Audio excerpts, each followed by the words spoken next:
Hello, I'm Jimbo. I'm just back here again talking about retirement, just getting started on this channel. I just came out of my driveway and I'm walking along the county highway that I live on. I'm pretty fortunate because it's a county blacktop. I don't have gravel that I have to go onto. But thinking about retirement, I've been retired for 5.5 years. And like I said before, my brother just retired like a month and a half ago, something like that. My background is of 35 years of military. Most of that was full-time in the Air National Guard. And one thing that most military people do when they retire, especially if they've been in that long, is they will grow out their hair, grow beards, and I wasn't any different. I did the same. I'm a little shaggy right now. I've been getting haircuts quite frequently. Number 3, a little bit short. I usually like to wear hats, but yeah, we go through those phases because especially if you've been in the military that long, you haven't had any freedom over your looks. I've been waiting a long time to have a mustache like this, so I love that. But I didn't have any trouble finding things to do when I retired. That garage you see in the background is a fellow retiree, a guy that retired 10 years before I did, and he offered to help me put that thing up. And didn't take a dime. Roger, you're an amazing man. He was even bringing some of his own materials and putting into this garage. He at least let me pay for those. But that's the kind of friendships that you can gain and acquire being in a career field where you spend a lot of time together and you might deploy together, things of that nature. So I appreciate that. And the point is, I had a goal of what I wanted to do, at least the first big thing after I retired. Now this crappy old fence that you see me walking by here, that's a goal that I've got for this summer. I've got horses here. If there's any horse owners out there, you're looking at this fence thinking that is just absolutely atrocious. And you're right. I did have one of my horses cut his leg some. Luckily he didn't hit any tendons or anything like that. He was fine. But yeah, it was definitely a wake-up call. So another subject to be coming up with later is spending. How much do you spend early on in your retirement? What did you save up in the first place? Did you talk to a financial advisor? Those are some of the things that I'll be discussing coming up here.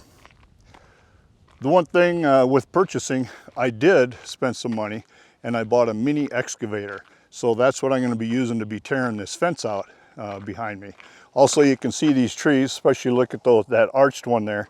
I've been digging out some stumps and things with that excavator. So I justified the cost by knowing that I'm going to take a ton of these old trees and the grove out. When I first brought it up, of course, my wife mentioned, well, can't you just rent one? Well, when you start adding up the number of hours, convenience, and this grove is huge. And it's a lot of ash trees. Of course, we all know they're dying. And these are dying just because they're old anyway. So buying a machine like that, it was in the cards for me. Might not be for everybody. But that's going to be a great purchase that's going to keep me busy for a long time. The other thing we did is I promised my wife after all those years that we were going to pick her up a new car. Now, when I said new car, we've never bought a new one, but we were going to price out something that was 2 or 3 years old. Well, I retired in November of 2020. Well, what was that? That was 6 months into COVID. So the price of a used car was, especially a 2 or 3 year old used car, if you only spent $3,000 more, you were getting a brand new car. So that's what we did. One other thing that really helped me on that decision is the government had actually made a mistake on a pay raise that I had gotten, changing a status actually. And so what ended up happening is my last 6 months of employment, they were fixing that. And there ended up being in our, what you would call 401k in the government's thrift savings program, TSP, there was an extra bunch of money that showed up just about a month before I retired. So that really made the decision easy, and that's probably part of the decision of buying the excavator after that, because there was a bunch of money we did not have to spend on the car. So the subjects are, do you have any goals? How are you going to stay busy? Did you prepare monetarily?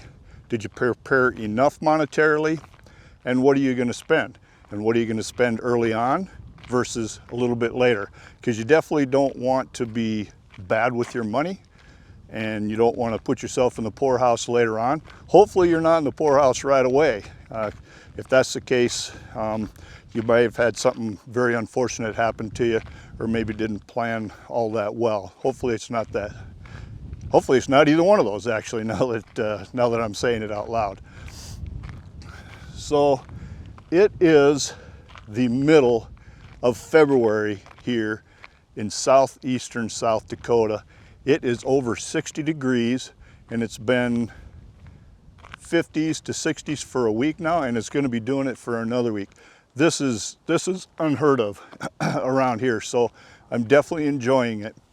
Going out for a walk, reflecting on what I'm going to do next, and just enjoying the time, slowing down, smelling the roses, and thinking about what I'm going to talk to you about next on the next video here. So that's going to be it for right now.